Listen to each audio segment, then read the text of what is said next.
What's up everyone, it's Bones here. In today's video, I'll be going over another new format duel, while also talking about the ban list and some decks that I think could be played this format outside of everything coming in Power of the Elements, in order to expand your options a bit. But before I begin, if you happen to enjoy content like this, clicking on those thumbs up and subscribe buttons would be greatly appreciated, as they go a long way in supporting the channel and show me that you like content like this. So, to begin, the first thing that I'll talk about is my thoughts on a potential list. And I know I've said in previous videos, I do feel like we need one, and the reason for that is because I feel like without a proper list and the amount of powerful things there are currently, if you don't implement a list into the game, it makes it so decks like Adventure and Sword Soul, which kinda die hard to Nibiru and Token Collector, Nibiru for Sword Soul, kind of indirectly buffs those decks. And I understand that the release of these decks are projected to make those decks a bit weaker too, but that doesn't necessarily mean that I think they should be allowed free in this format, simply because other decks like Heroes and less popular decks that are usually given a chance to compete, as well as like Plunder Patrol and things like that, I feel start to get pushed back. That back end tier 2 that was fringe in this previous format would kind of be sad to see completely pushed aside by a new set. And I understand that's not the case for every deck, and some decks come and go each format, but I do feel over the course of the last few years, Konami's done a good job in keeping decks relative enough to keep people's investments worthwhile, and I think that the community deserves that in a format where we aren't getting double-toted, scythe-locked, and stuck under Mystic Mine. And I think one of the sources that can be hit to this to help mediate that, besides directly banning Mine, is obviously banning Hulk. I've said on the channel multiple times I think Hulk needs to go. But also something like limiting Sword Soul Emergence, maybe. I know that the OCG did that and they're bringing it back, but at the same time the OCG is under Ishizu tiers with 3 Max C, where Max C recently in the OCG, and this is kind of a side topic, but I think that the reason the OCG has had so many tier 0 formats is because of Max C. You look at how Phantom Knights and Despia and Sprite are transitioning to the TCG, and the lack of not having Max C is hurting those decks, making the TCG format a bit more wide open. And this circles back to why I think a list should be given, because the TCG has done a good job at keeping the formats wide open, and the one way we can solve that now is with a list, especially considering that in a little bit under a month we also have Tactical Masters coming out, in which we're going to have the Mr. Rune stuff start being splashed into different decks. And I understand that skipping the battle phase may be a bit much for some of these effects, and some decks may choose not to run it, but it's just going to be another thing that you have to prepare for.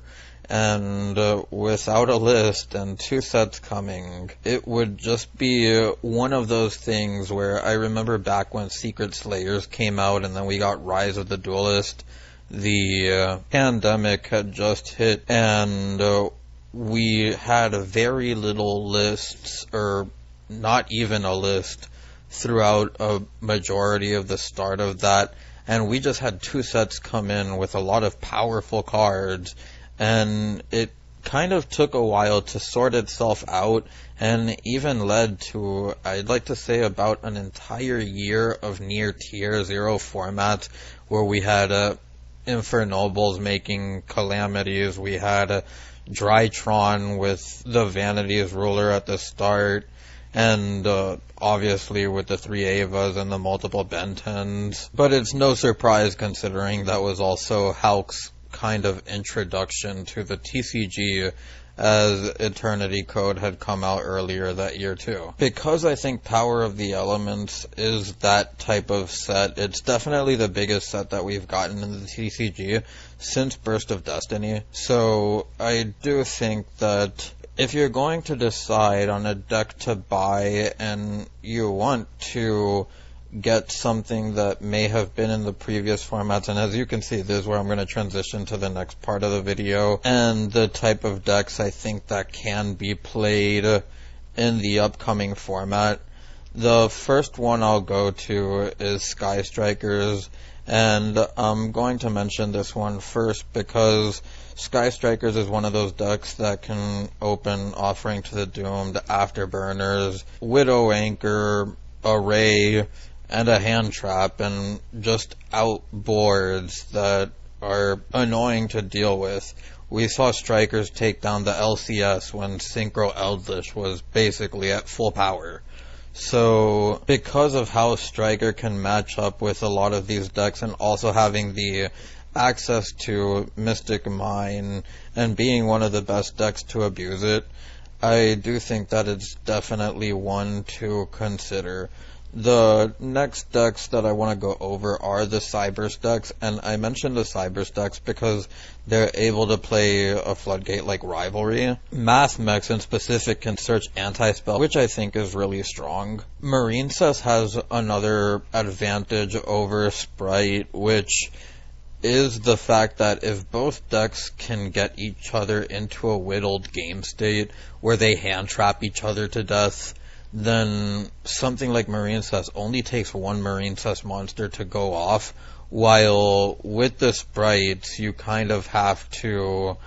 have multiple, and you have to hope that they remain on the field at multiple so that you can go into your Elf or your Toad or whatever you want to go into. And for that reason, Salamangreat is another pick. I think tier variants will be at abundance between Adventure, Punk, the Pure, Branded, Shaddoll's. I do think that if you want to make Winda consistently on turn 0, then you should play the Shaddall version with heavier Shaddolls in order to make that type of power play something consistent, because I personally don't like the idea of just running 1 or 2 extra bricks in the deck and then fusing them away with tiers if you're lucky enough to mill them or happen to just open one of them or whatever.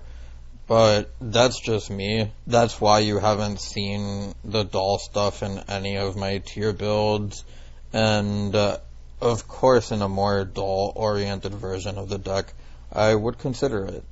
But the next deck that I want to talk about is Sword Soul, and as long as there's not a hit, I think that even though it's expected to kind of fall off a little bit, you have to consider that Token Collector and Nibiru aren't going to be as heavily in the format. So I do think that Sword Soul gets a big buff off that,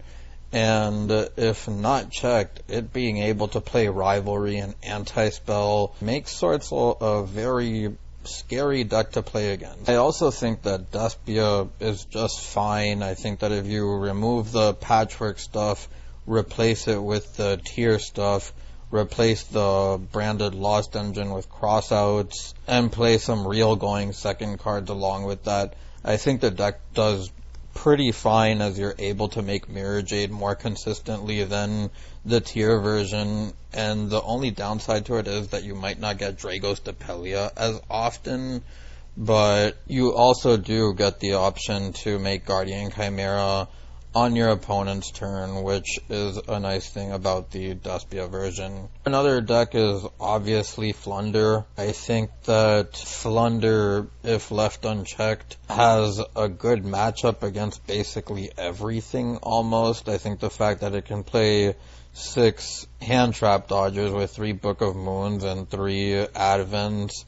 is strong in a format where there may be more decks with 3 Imperm and 3 Veilers. So don't sleep on that with its ability to just floodgate you out of the game under the Wind Statue and Shifter.